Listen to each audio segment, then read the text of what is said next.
Prince Paul, welcome to the new extravaganza compound. So It's impressive. Nah, I'm very impressed. So it's funny, man, because literally you helped me like kind of build the first compound. I think before it even had a name, it was called, I think you might, Freetown Productions Studio. Yeah, like that's the what gas mask. Yeah, the gas mask. That's what I called it. Like, it was the row home in Southwest Philly in the basement. It was the little hallway, and then they had like the control room, and we had a booth in the back video game room. So I've seen it all. yeah, you've seen everything. I mean, and I think I created that room. Wait, I got the record deal in 1997, so I think I built that out like 95 or something. Like, wow. So like, that's a long time. When you see the compound go from like a row home basement in Southwest Philly to this, like, what do you think? I think that you worked really hard. I think that you made a lot of really good brochures. From which, let me just explain to you guys, just so everybody knows, before we get deep into that answer. I've seen this guy sell computer chips to like software to making paper brochures that look real elaborate to everything. So to see you to go from your spot in Philly to this is not surprising. It's impressive. I'm very impressed, but it's not surprising because you've always done one up yourself every time. There's always something, the next thing, but this is amazing. Nah. I'm like short of asking for a loan. You know what I'm saying? Like, what? Like, I'll gladly pay you on Tuesday for this cheeseburger today. But I'm not surprised, just based on who you are, at all. Nah, thank you. I mean, that was even from being around you, though, man. I mean, like, you always was ahead of everything else. Not mainstream, but no matter what it was, from the cars to the NSXs to like, to whatever you did, it was ahead. So looking at you, I was like, yo, okay, I'm gonna be that way in my own lane.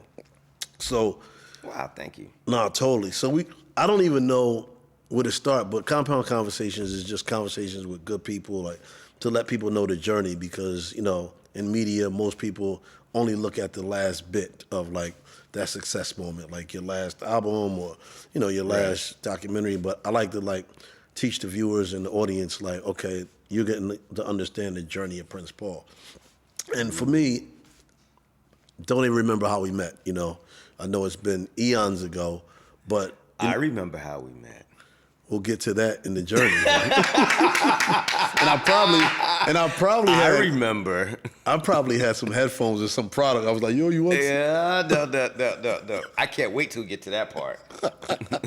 So let's start from the beginning, man. Like, always talking about family first. Like, growing up, what was family for Paul? Like, and where was it at? Man, it depends on what age you're talking about. Are we talking about like young? Yeah, like born and okay.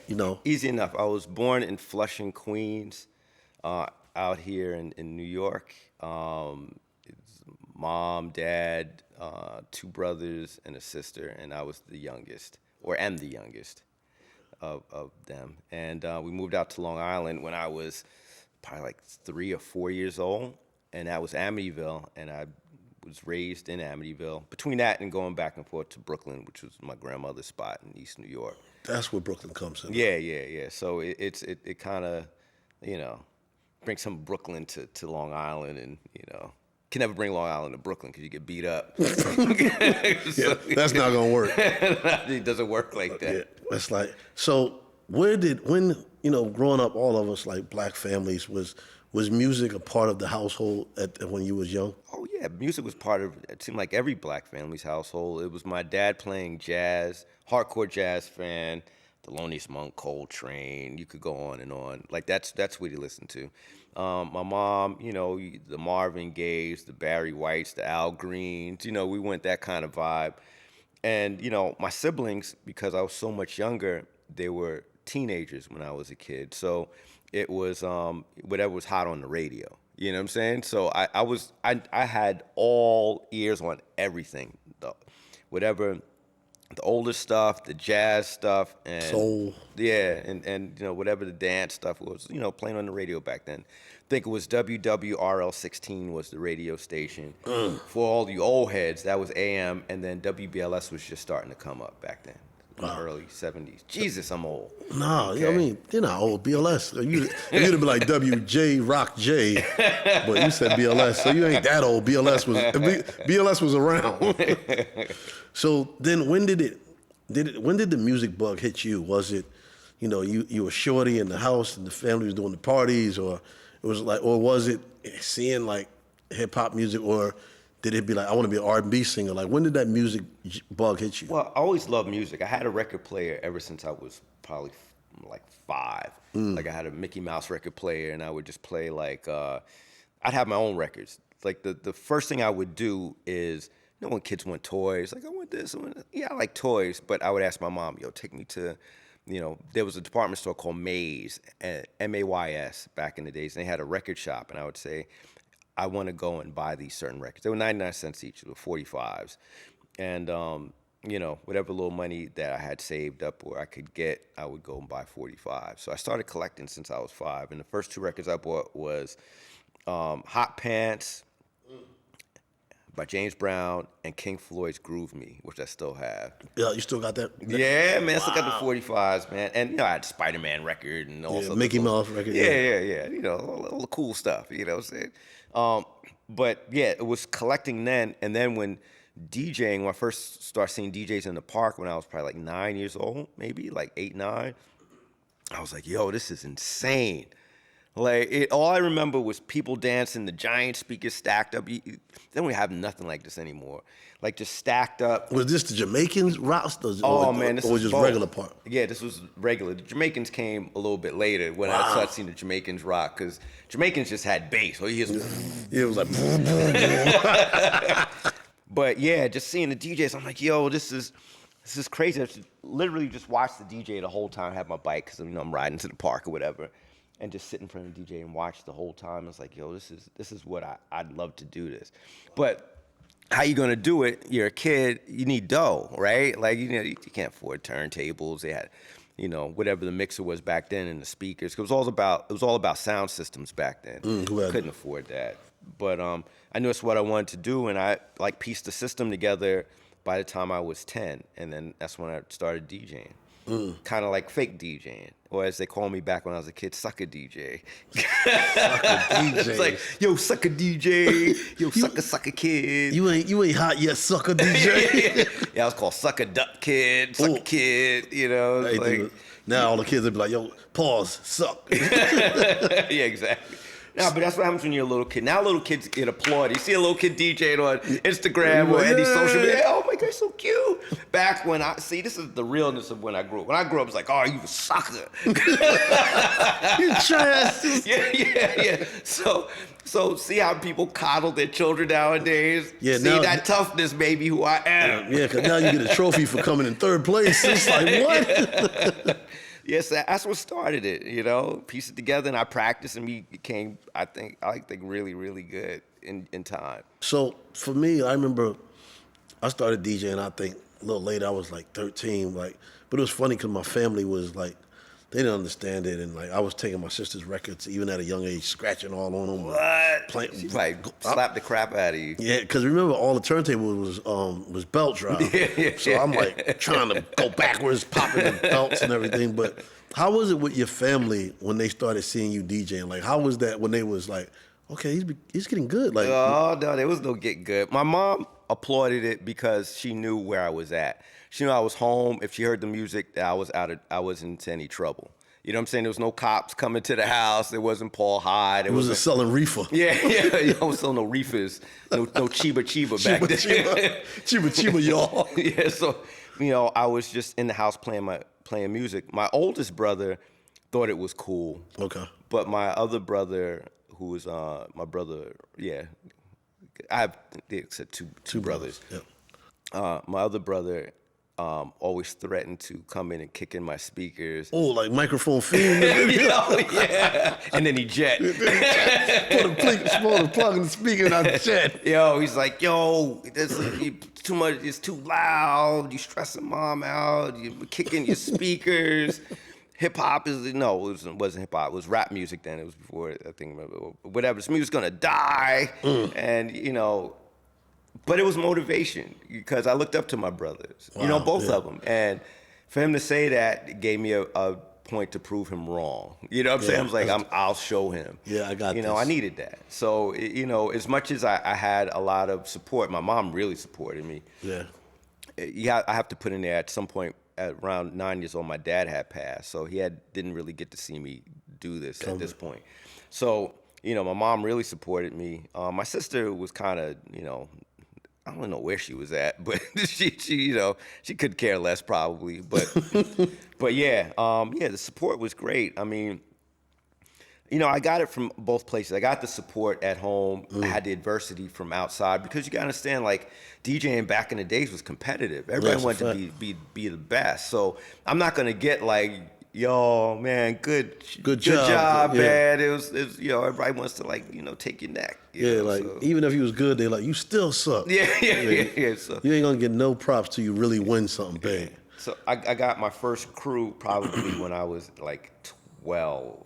And that was a DJ crew? Yeah, it was like my friends across the street. It was the Robinson family, and I used to hang out with Charles and Mitchell Robinson, and they were like, "Yo, we're gonna start a crew, and you could be the DJ." And I'm like, "Yeah, all right." So that was my first thing, like saying, "Okay, I'm really gonna be a DJ." DJ, like professionally. Yeah. Well, I don't know about professional, but and they came over the house, they rhymed, I DJ'd, and that was like our first thing, and my crew, and don't laugh, was called the Ever Ready Crew. Ooh, y'all was like the Battery Boys. Yeah, that's everybody was like, oh, batteries, man. And I still have the shirt. Wow. Yeah, man. You really still hold on to everything. What? I still have that sweatshirt. Walk around Everett. But the letters, the hip hop letters are like this and the line. Yeah, man. What? The Ever Ready Crew. The Ever Ready Crew. That's a fire name though, like because y'all was always ready. Yeah, man. But everybody looked at it as the battery. You know what I'm saying? So what happened when like Energizer battery came out? It was like, yo, the Ever Ready niggas is done. Yo, you remember that commercial? What was his name? Robert Conrad. Can you remember back in the days? He had the battery on his shoulder. Oh, you probably remember that. Y'all can Google this or YouTube it. Ever Ready, knock this off my shoulder. It was a commercial. It was really stupid, but it's kind of funny. I dare you to knock this out. Come on. I dare you. We might have to bring Ever Ready back.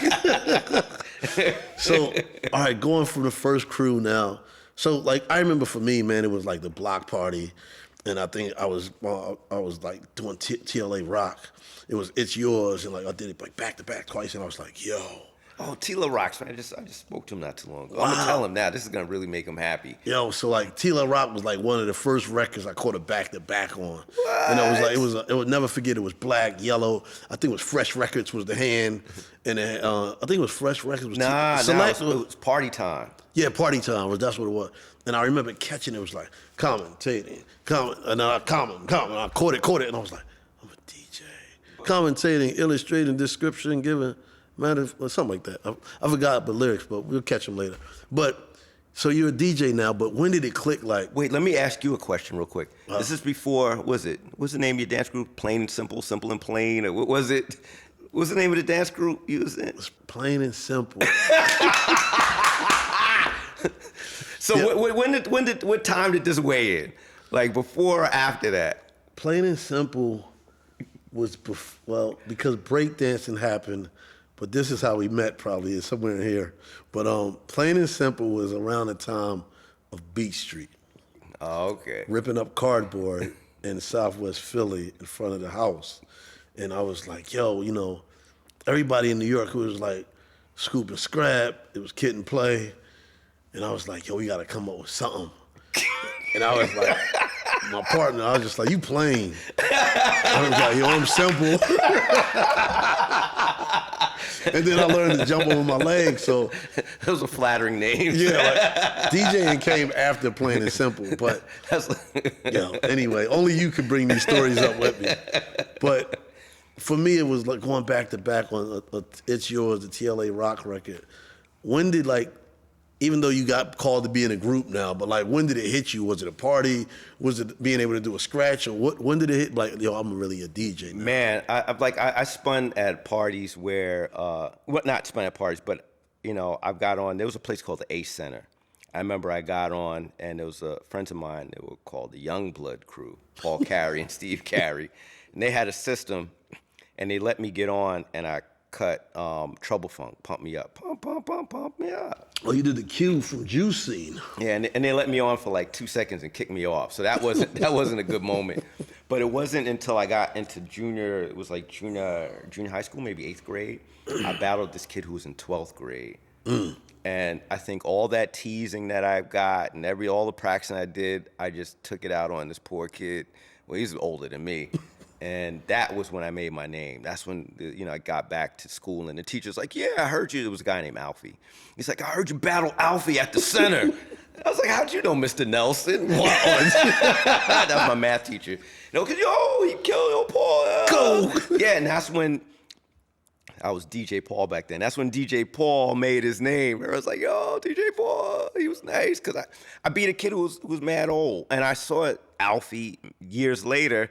I was at a shopping center, and because I talk about this story, and he read it somewhere, and he caught me at a shopping center. He's like, hey. I was like, hey, how you doing? He's like, I'm Alfie. Yeah, that's what he did. I was like, I'm Alfie. I was like, and then he was like, yeah, man, I read the story. Oh, it's cool. I think he was happy to be mentioned. Yeah, like, you know what I'm he's saying? a part of history. Yeah, exactly. Shout out to Alfie, man. But yeah, that was a turning point, man. That's when everybody was like, yo, he's nice. And I in my head, I knew it was nice. You know what I'm saying? In my head, I was like, nobody could beat me. I'm that good. I am super good. I'm that guy. What? I went from being a sucker duck kid to like, DJ Paul. For a second. This is everything's short-lived. My journey, I remember, like, I was like, yo, I made it as a DJ, but I was doing all the house parties, and I was in the parks, and I remember you even came down to Willingboro, New Jersey one time to see me DJ in the park. Wow. It was I think it had to be like 96 or something. It was before we went on tour. That's because everybody was talking about you. Like, oh, you seen that guy Simple? He's DJing now. Yeah, he stopped dancing. He's DJing. It's DJ Simple. But I think for me, I was like, I didn't feel like my career was gonna go anywhere till I got in a crew, but like a rap crew. Like, so now, what was that transition for you now, going from a DJ with the neighbors to like the next level of being a DJ in the world of like rap music and hip hop? Man, the next level was meeting Stetasonic, and I was probably in the 10th going to the 11th grade or 11th grade at the time, and I had my friends who lived next door, once again, the Robinsons. I think they were going out to Brooklyn to DJ. It was actually, see how worlds come together. It was the Youngblood Crew and the Robinsons going out to spin in Brooklyn and on the block. I think there was like some type of block party or something. First, I wasn't going to go. I was on my Schwinn, riding my bike. And, I'm a kid, you know, riding my bike. And I was like, I'm just going to just stay home. And literally, when it was pulling off, I was like, yo, I want to go. Put up my bike, told my mom, and I went. And that's when I met Stetasonic. It was a block party, I think it's in Brevoort, in Brooklyn. And like I said, I thought I was good. Matter of fact, I knew I was nice, man. I was spinning under the leg, the mouth, and doing all the tricks and stuff. And so there was other DJs on the block, but people all gravitated towards me, you know? And, you know, it's funny, I was cocky back then. As I'm older now, way less cocky. But I was like, yeah, you know, and that's when Stead approached me. Daddy-O, Delight, Wise. They had this guy named Supreme that was down with them back then. He was like the third MC. And they came up to me. Daddy-O had these braids, the Rick James joints with the beads. He had the beads on the end. Wow. Delight had the spikes. He had the spike collar. Oh, he was village people. Yeah. I think Delight had the leather, like, kind of sailor cap. Yeah, it was. And Wise always looked like Wise. Wise always smooth, the Cazals on. You know. OG look. Yeah. And I don't remember what the guy Supreme had on. But yeah, they said, yo, man, it's like, yo, that's him. I'm thought they were like beat me up. There was like a gang or something. And it's like, yo, we're looking for a DJ or or whatever, something along that line. We just won the Mr. Magic Rap Attack last week with Mr. Magic, and we won a deal with Sugar Hill Records. And I'm like, oh, cool. And this is Wise Human Mix Machine. He just joined, and I'm like, oh, wow, cool. And we exchanged numbers, and about a week later, I went back to Brooklyn and met with them, and and we started rehearsing. Wow. And next thing, from that, it was like, yeah, we're making a demo. I'm like, okay. Yeah, I didn't know what it was. I'm like, all right, yeah, demo, yeah, whatever. So this whole record making thing was just, I don't know. It was just happenstance. It was whatever the blessings that, God has came down, what I'm saying, and bestowed upon me, because I was not thinking about that. I didn't see music as a career. I didn't see it as a future. I didn't see having an 8x10 glossy. I didn't see what I'm saying? It was just, I loved DJing. Like I thought I was really good at it, and somehow it brought me to a demo. So that's the next step. The next step. So then through that process, because it's one thing to be like, get picked up as just a DJ for a group, right? Right. And then, especially back in like the 80s and like, some DJs didn't even get mentioned in certain groups. They didn't like, the rappers was like, it's us, like, only, like Run DMC, they showed their DJ, like Jam Master Jay, like, so then Stetasonic. But then it was for, and for everybody knows you as a producer. So was that forming at the same time, like, okay, I'm a group DJ now, I'm a show DJ now. Right. And it was also, was that the starting of making beats or production, did that start with Stetasonic too? Well, the beats has always been there. It's because Grandmaster Flash really started that, because Grandmaster Flash had a beatbox, and we was like, oh, the beatbox in the early 80s. Yo, what's that? So everybody's trying to get a beatbox. So that was just a natural progression. So I got a beatbox. So I was already programming drums, At the same time as DJ. MCs. Yeah, and so by the time I joined Stet, and that was a part of like making records, was drum machines and drums, which was primarily the records back then. It was mostly drums and scratches, right? This is after the Sugar Hill era when it was all band stuff.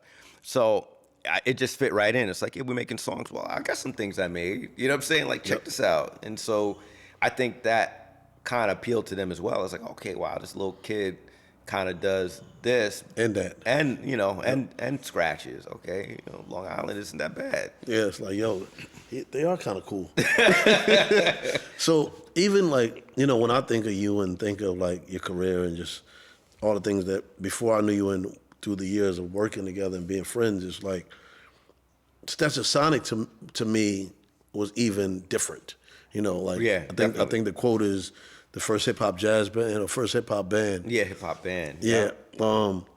In that time frame, like, cause like you said, you were just a DJ and making beats, but like was that the motivation from the start was like, we going to be a hip hop jazz band, or was it like, how did that come about? Because that came, it seemed like it was just like you said, a crew at first, and then music.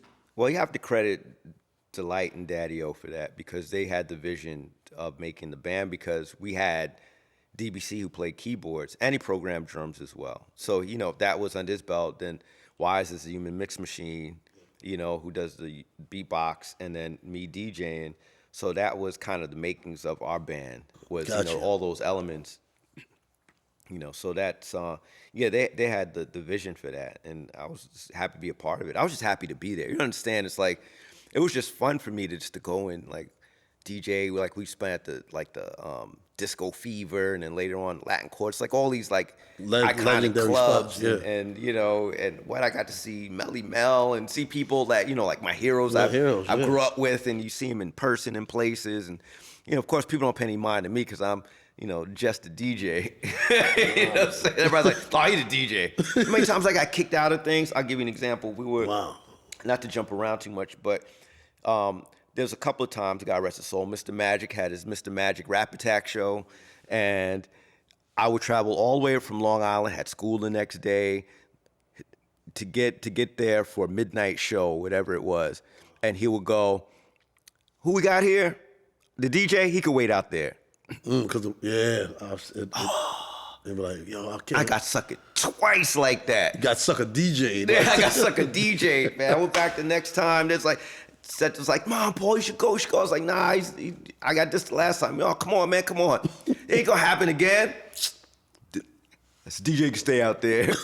Nobody spoke up for me. Nobody's like, nah, man, let him, he's our DJ. No, it's all right, Paul, see ya. Yeah. So it definitely be like that. We're doing an interview. We need only the MCs. yeah, like, yeah, that's what happened, man. I'm like, what? Thank God for Jam Master Jay, man, because like I don't think the DJ started getting respect to me, like Run DMC, like. Right. I mean, I have Grandmaster Flash. But like, yeah, but he just. I don't know. It seemed like hip hop changed between Grandmaster Flash and Run DMC. Oh yeah, well yeah. And then like people used to look at Jay like Jay got to sit in the interviews and they didn't kick Jay out the room. Though. No, I mean they just gave him that respect. That platform. Yeah. Platform. I like that. Platform. Yeah. Like Maven. Yeah, like we'll get to that. We'll get to that soon. So through the process, man, because you always were one thing and outside the box, and being with Stet, and then. Now I know you're practicing making your own beats and the journey and everything. When was the world of like starting to look for your own artists and your own crews and like, coming around to discovering working with De La's, or was it more other people through them years even before you got to De La that like yo, I'm making beats now? It's everybody from all the kids in my neighborhood, because to me they're talented. So it's people I grew up with that. Kind of piqued my interest. Now I know a little bit about making music and records, because that, ultimately, to fast track everything, got with Stet. We didn't go to Sugar Hill. We wound up getting a deal with Tommy Boy. Then things moved forward. We made our first record. So now I know what it's like to make records. Yep. And I know what it's like to be the youngest in a crew of grown men too. So That's a fact. you don't get I wouldn't say the respect. They respected my talents, I think. But I'm a young boy, and now looking back, I could see why. It's like being a freshman with seniors. Yeah, and I'm like, hey, I think yeah, whatever. You know what I'm saying? Like, some things are cool. Yeah, we like that, but some things might be of my age range. Kind of goofy or kind of just different, out there. And that's where there's other groups I work with, but the more notable ones would probably be like De La Soul. So when De La Soul came, sharing ideas with them and them having, wow, okay, that's cool. Same interest. Yeah, like we spoke the same way, we did the same things, we're all kind of nerdy, And what I mean nerd, I got to explain that, because people are like, I'm a nerd like you. I was like, no, there's a difference. It's like, I'm talking about like hood nerd. Hood nerd is you don't sell drugs, you don't shoot guns, you don't steal.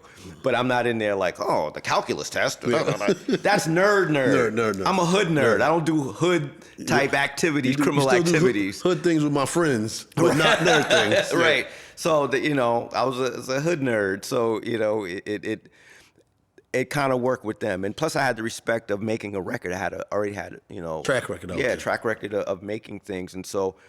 It made it easy to work with De La, and then that's how we got really experimental, plug tuning, which they had demoed out already, Potholes in My Lawn, and then which eventually led to 3 Feet High and Rising. So questions, going back to your parents and like, when your music style, because, I don't think a lot of people credit you for the sound of Stetasonic. You was more a member of the group.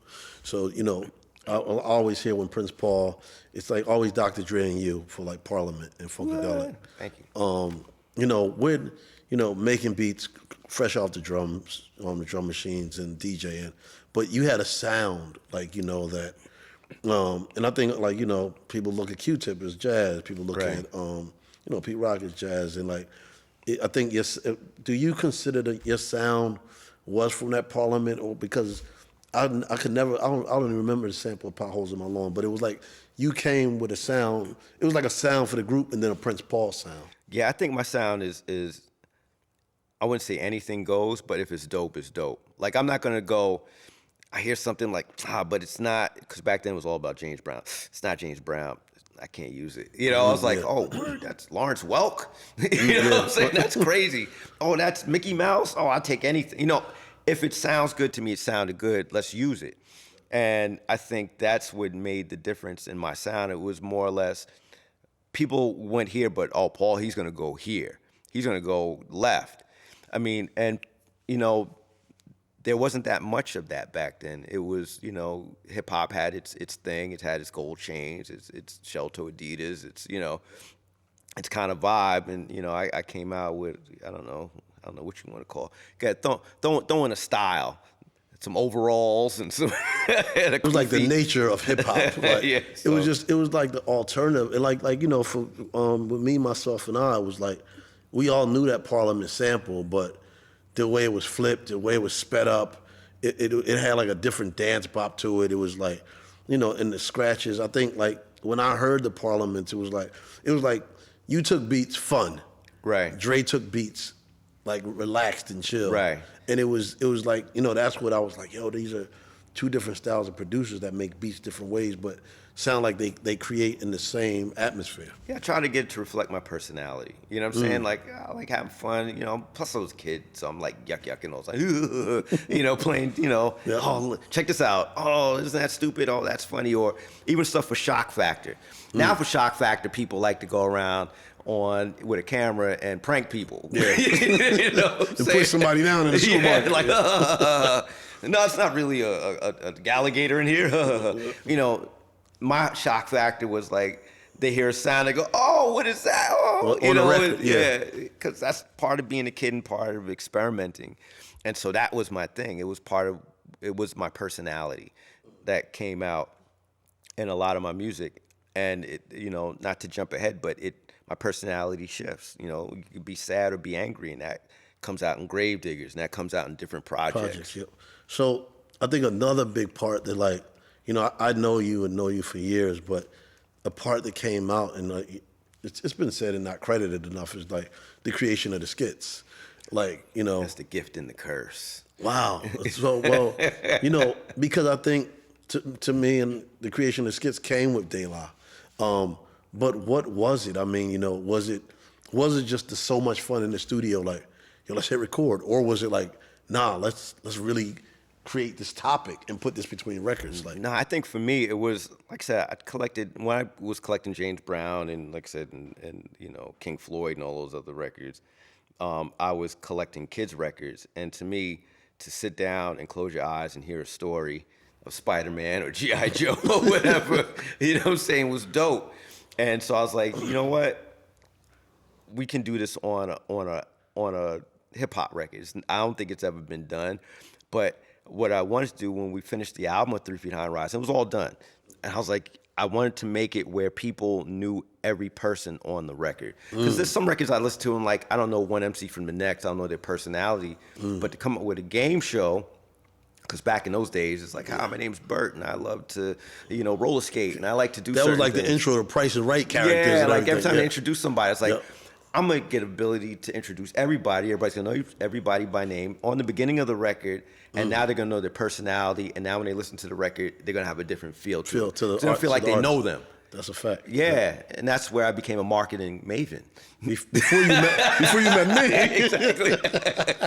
I would never steal that from you. But, and I was like, okay, that's what I'm going to do. I'm going to make this visual, and I'm going to make it personable. And I didn't know it would take like it took to the public. I didn't know that people would like, oh, wow. I didn't know people would write in because it was a game show and we had questions that we had boxes of mail at Tommy Boy answering the questions. If you know the answers, I had my good friend Don Newkirk, rest in peace, do the... he did the voiceover. He did, he did that. Wow. He did the end, the announcer guy at the end.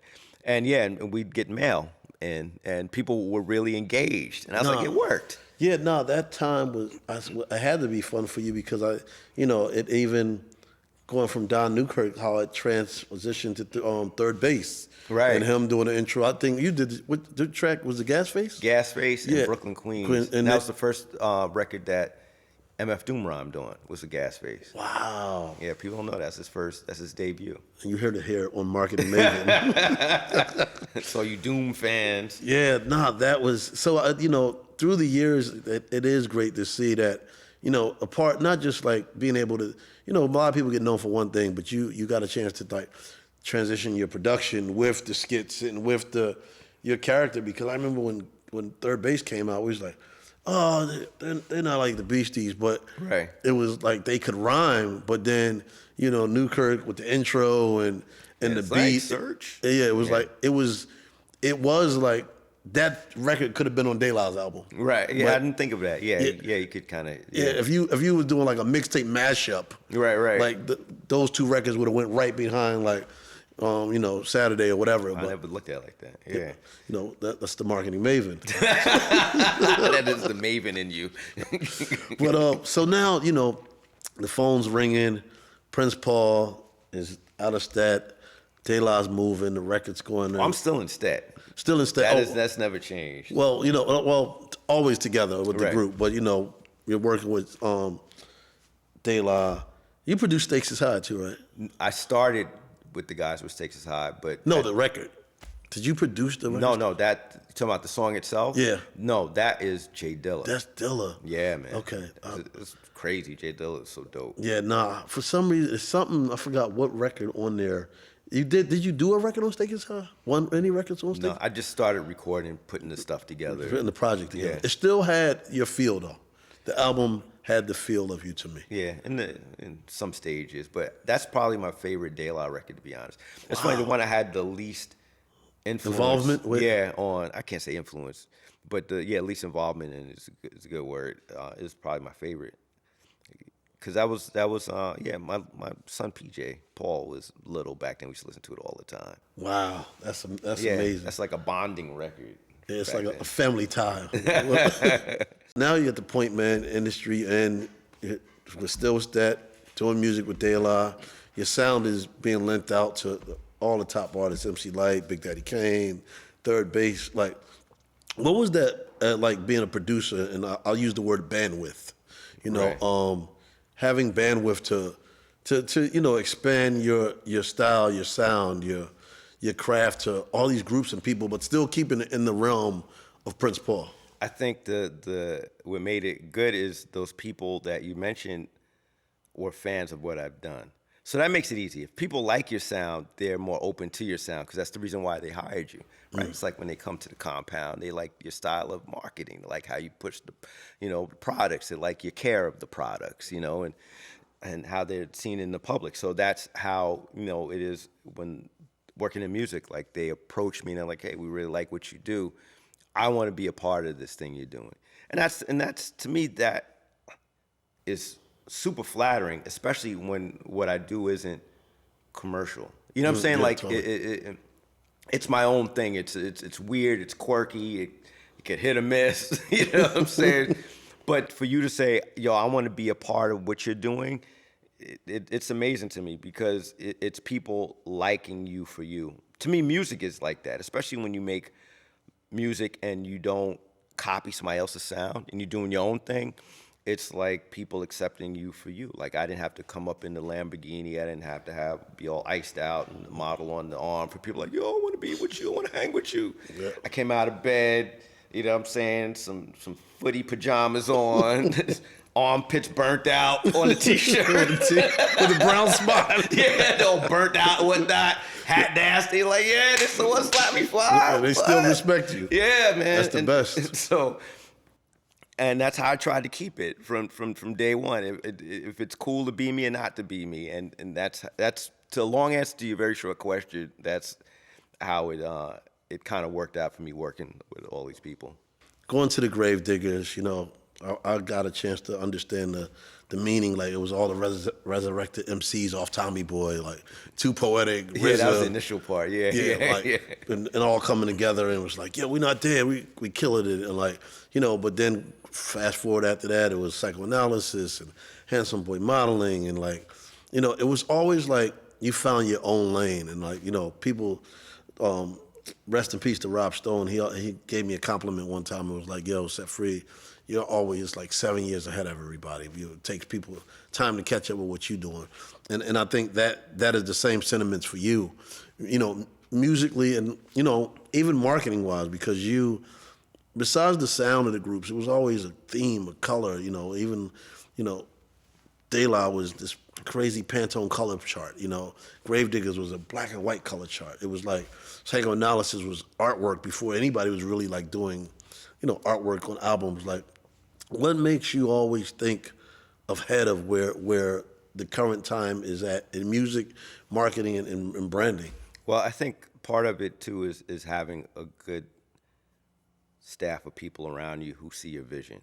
I mean, you can attest to that. You know, you got great people here that work with you, and sometimes you can have an idea and they can, you know, expound on that and take it to places probably you didn't even think of. So when it comes to like the artwork and a lot of the other things that are on my projects, it's like it's what my music makes them feel. Like I might give them initial part. Oh, I want this, this, and this. Yep. And they're like, yeah, let's put a Dayglow bat on it. And I'm like, I didn't think of that. Yeah, that'll work. Yep. You know, that helped. But I like to make everything I do visual. So it makes it easy for somebody to like, you know, to take something and market it or, you know, put an idea behind it, because I'm always thinking from a Parliament Funkadelic children's record. I'm thinking from a theme and a concept. So if you get the concept, it's usually easy to picture everything in your head.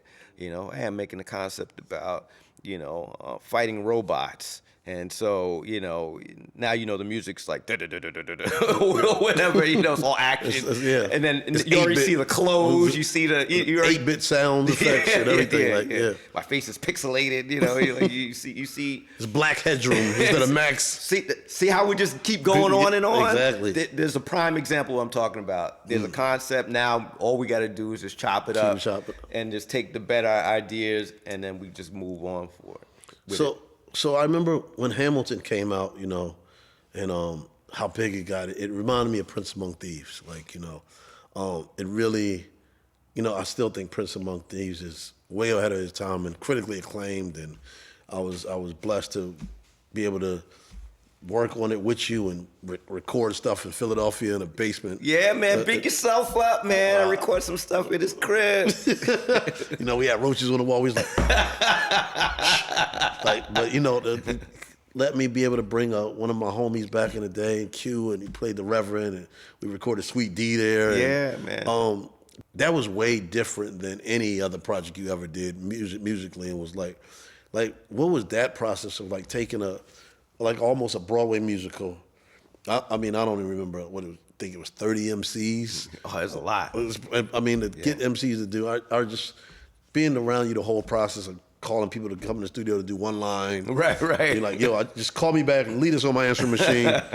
Yo, you got to come over to the studio. This person, and it was like, you know, and it was like a labor of love. And when you think about where you are today and like how much the game has changed and difference and coming up with projects like that, do you still think there's that creativity left in you to do projects like that in today's climate? And what was different back then to make you want to do a project like that?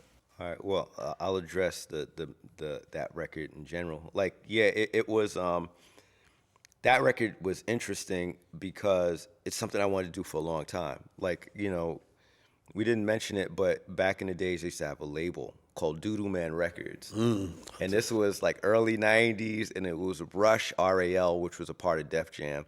And I remember the label heads were Leor Cohen and Russell Simmons. Yep. And I remember approaching Russell, and I was like, yo, I got an idea for this record. I want to make an adult kids record. It's going to be a story. It's going to be this and that. And he's like, okay, demo it for me. I was like, I can't demo this. There's no demo. Yeah. You know what I'm saying? But I tried to explain it as thoroughly as I could to get him amped on it. He was like, you know, he's a businessman. Demo it. I was like, I can't do it. So having the opportunity when I went back to work with Tommy Boy, and it was like, yeah, you could do whatever record you want to do. I was like, yo, I've been sitting on this for like about 10 years, almost 10 years. Bet, let me do it. So yeah, piecing that together was a lot of fun. I was highly motivated. It was something I sat on for a while. I didn't know how it was going to get accepted. And yeah, Hamilton, I've seen in some interviews with, I can't remember his name now, the guy who made Hamilton referenced Prince Among Thieves often. So, you know, I wish I got a ticket to see Hamilton. That'd have been nice, but, you know, take my old lady. But, yeah, it was finding the right MCs, the right people, and people under the right circumstance. Like, everybody was hungry. To me, it was like, who was that Detroit team? The 2005? With Rasheed Wallace, Ben Wallace, Chauncey Yeah, where Billups, they won. Tayshaun Prince. It was putting the right people together. Putting the right people, and everybody was hungry. You know what I'm saying? Like, you know, Big Daddy Kane wasn't at his peak, nor was Chubb Rock. Yeah, everybody was kind of still hungry, but super duper talented. Yeah. You know, and I was looking more at the talent, not like what's the, oh man, if I put this person on, we could sell a billion records. It was like, yo, this person's dope regardless of where they are today. So I got all these people together, and next thing you know, you know, I don't know, the response was crazy. I didn't know it was going to be like that. The label sat on it for a year though. They didn't put it out because they didn't know what to do with it. They didn't know what to do, but I remember what I did. I grabbed the Sadat X and Exhibit and put it on the N1 mixtape before anybody believes it. Yeah, you did. And I was like, yo, let me get that record. I forgot the name of that record. But that was like one of my. Handle your time. Yeah, that was like, I think it was the second record on the N1 mixtape, the first volume 1. And I appreciate that. Like that was really cool. And do I have the passion of making a record like that nowadays? I don't know. I'm a lot older. I'm still passionate about music, but I don't know if people would be interested enough to be involved, or if they have the patience or the focus. More or less, because focus is different now. Everybody's on their phones. Everybody, you know, they got their families. When you know, it's different when cats are younger and their focus is primarily music, and everything else kind of plays the sideline. You know what I'm saying? Now you're older, you think more about your health, worry about your family, worry about your kids, your credit score. Your credit score. Yep. You're on your phone 24/7 like this, scrolling, seeing who's liking what you did. You know, so the focus isn't there, and I don't even know if anybody would ever budget anything like that for me to do it. You know, so it was the right space, right time. Right space, right time. So for me, you know, I always sat in a marketing lens. You know, going through your career from Stetasonic, from the troop jackets to, you know, De La to the color palettes, and you know, like I said, Gravediggaz, and you could call it horror rap, black and white, handsome boy modeling. Prince Among Thieves, you always have been musically ahead of your time, aesthetically, marketing, and now, you know, the career is still going from scoring documentaries. And where do you see the space of Prince Paul in today's world of music and entertainment and marketing and business? Where I see it today? See yourself in this fitting space. in? Yeah. What I do is unique. And it draws attention, it's conceptual. And in a world of, I think, people really copycatting each other, you know what I'm saying? My brain is always fresh. You know what I'm saying? Yeah. Like, I don't care how old I get, my ideas are always new. And I'm always looking at something that hasn't been done and that could be really dope, and that could get attention, and that could, you know, that people go, oh, I never even thought of that, you know? And it's not just for shock value, it's the quality of the shock value. I'm not gonna just, like, I'll give you an example. People come to me and they go, yo, Paul, you're gonna like my demo, it's different. Different doesn't mean good. You know what I'm saying? True, like, different could just be different. But, you know, my approach is always fresh. And, you know, and I have a fault of keeping a lot of that stuff to myself. There's a lot of stuff that it'll probably just, when I'm going, it'll just go with me. You know, I should write it down, I should share it, but for some reason in my head, I think somewhere in this lifetime I'll be able to exploit all these ideas and put them out somewhere. Ideas are always fresh, you know. I might not have the right slang for the idea, you know. It's like, man, that's dope. And it's like, oh, man, you can't use dope. That's lit. Or that's whatever. It's not lit no more. It's not lit anymore. It's whatever, you know. Like, it's flame now. But the idea is always still fresh. And that gets me excited.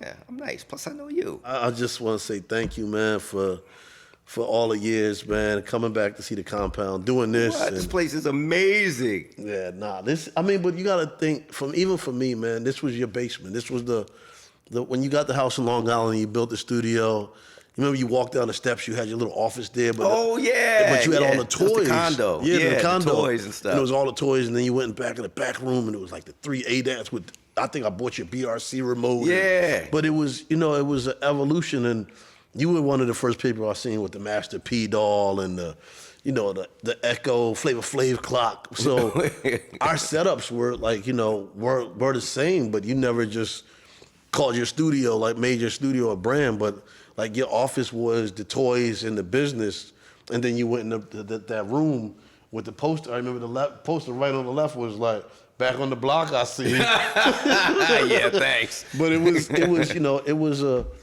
kind of a mirror or brother or sister image of your basement back in the day, man. Yeah, this is definitely my basement on steroids times 30, which is crazy. No, I mean, not to get all soft and sentimental and everything, but I'm really proud of you and all you've done. Like you've gone a long way. Like people don't know. Like we went on tour together. I took him on tour with me as to be my DJ / I don't know what you want to call it. Wasn't dancing though. Yeah, I wasn't dancing. And you know, my whole idea was to take people on tour, get them a chance to see the road. We went to Europe, and to see him to take those opportunities and build on it is important. Because I try to do that for all my friends. I want everybody to succeed. Yep. But you took it to another level, and that's what it was intended for. Everybody to help each other and do good, and then, you know, I end up here, I get a free drink. You know what I'm saying?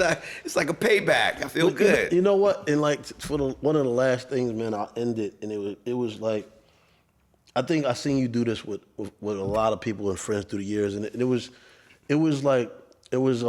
opportunities through a test, and I'll never forget back in the days of the home phones, and you called me. This was one of the biggest life-changing moments in my life. You called me, and I remember my mom was like, "Paul called you," and I was like, "All right, I called you, or you called me back," and you said, "Yo, dude, I'm supposed to go do this DJ battle, and I can't go. You want to go to Switzerland?" And I was like, "What?" And he was like, "Yo, I can't go. You should go. I'm gonna hook you up with Debbie D and Gargamel." Oh yeah, I forgot about that. I was like, "Yo, you serious?" And I think I was young. I don't know, 21. I was super young. And I was like, he was like, "Yo, it's all great. Everything's set up. All you gotta do is go." And I was like, "Yo, by myself?" He was like, "Yeah, go." And I was like, "All right, I'm gonna do it." And I remember hanging the phone on my mom and dad. We sitting at the kitchen table, and I was like, "Yo, Prince Paul said I can go to Switzerland by myself to Zurich." Y'all don't even remember this, but I remember the names. And I was like, "Yo, you serious?" And then I was like, "Yo, I called you back." And he was like, "Yo, I'm gonna hook you up with the promoter. You gotta be." His name was Sven. Oh wow, you got a great memory, man. And he was like, "I'm gonna get your number to Sven." And the girl was I think it was Debbie D and Gargamel. My boyfriend's name was Gargamel. And I literally went and I stayed at the Hotel Montana in Zurich. Wow, And, this is crazy. And that was like the first trip that I remember my parents drove me to JFK because I had to leave from New York, and I went to Zurich by myself, and I literally came in second in the DJ competition. What? Look at that. See, that I didn't know. Yeah. I don't remember you telling me what happened. And it was weird. I was over there by myself, and I remember McDonald's, I didn't know what to eat, and I went to McDonald's every day, and I got a McFish. I ate a McFish every day and apple pies, and I was like, "Yo, Prince Paul really gave me this opportunity to go to Zurich, like by myself," and I was like, "He's gonna get me killed. Who sent somebody to Zurich?" But it was like, hey, Switzerland is the safest place you could have went probably in this entire world. And it was, you know, and from then I was like, "Yo," and like that was, you know, just I forgot why you said you couldn't go, but you passed everything off, and it was like, "Yo," from that moment on, and more moments and memories and that we've been through, but that was one of the things I was like, you know, I had to go over there and just represent being a good DJ, represent you. Like, I could have went over there and they were like, "Yo, Prince Paul sent some buster over here." Like, no, can I add on to this real quick? And the reason why I called you to do it, because now I'm starting to remember, is because I knew you were responsible enough, and I knew that you would take advantage of the opportunity. And because think of all the friends I have and how many DJs I know. Yeah. Why'd I call you? You know what I'm saying? It's like, because I already knew who you were. And I knew it's something that you wouldn't have squandered. Yeah. You know what I'm saying? Yep, totally. Those things are important. And it's, man, like it took me, I was like, wow, I forgot about that. Yeah, that was, because I think, I don't know if I called you. I think I did call you out there. I was like, "Yo, I'm here." Her boyfriend's named Gargamel. You was like the Smurfs? Yo, you was like, yo, let me know how this goes, man, but stay away from Gargamel. Hey, can we get to some point like how we met? All right, Because so we kind of left that unaddressed. To end it, we can go to how we met. Okay. So this will be the part 1 of you interviewing me. So, because I don't even remember. So this will be the question to end the interview. You're gonna remember once I start talking about it. Shoot it. Oh, you ready? I'm ready. All right, we were it might have been in Philly. I think it was probably Gravediggaz. It was in a hotel. I think you was hanging out with, either you was talking to Poetic or somebody in the hallway of the hotel, okay?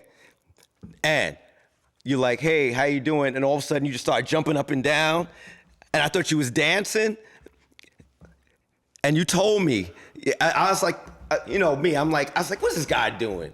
So I'm like purposely not paying attention to you because when people used to come to me all the time rhyming, you all got rhymes just to be close, and I thought you were just dancing to be dancing. So yo, a mouse ran up my pants. You remember that? Yo, I remember this story, but that wasn't because I remember it. meeting before that. But that's when I think we started getting close. No, that's I remember the mouse. You remember the mouse? I do remember, and I had the polo boots on. You remember the mouse? That's when I remember meeting. Now, maybe there was some time you was hanging with Ice or something. You was like, "This is my boy," and I don't remember. Yeah, but that's when I remember. I remember you. that. Yeah, it was in a hallway. Yeah, and he and I remember I hit a joint, and he was like, yo, that was kind of cool that move, and I was like, nah, a mouse. I do remember the mouse. Yo. Yeah, that's. So yeah, that's when I remember you. Now, like I said, if you were in a group of people. Unfortunately, I'm sorry. No, I you know what it is? remember. It's funny because I always say that, like, you know, because I was, like you said, with all my homies back in Queens and Daddy-O, like, it's like. By the way, that was a ghetto hotel, by the way, to have a mouse running through the. Yeah, that was it. But it was downtown, though. I do remember because y'all was on the road with, I think Old Dirty Bastard was on the road. Yeah. And he was running around and some girl was like, oh, they just ran out my room. It was crazy. I remember that. Right? But I do, because I remember when he ran up, I hit the flick off. And this arm hit the same joint as the leg. I thought you was dancing. I was like, oh, this dude, he's really showing off now. Like, he's about to say in the hallway. He's about to say he's playing it simple. And I was like, and he's like a mouse, like, yo. He was like, no, really, a mouse. I was like, yeah, right. I dancer boy. You know what I'm saying? Dancer. Trying to get attention. That's all good. Trying to dance with the Gravediggaz? We don't want no dance dancers. Yeah, we got no dancers. What you doing? Kicking his leg up, doing all this stuff. Like this your horror dance? The Goblin. The Goblin. But nah, man. Thank you, man. Nah, I appreciate it. I said I love you, man. Thank you for coming, good brother. And let's keep it going, man. Yeah, let's do this. Peace. Oh, man. Yeah. That is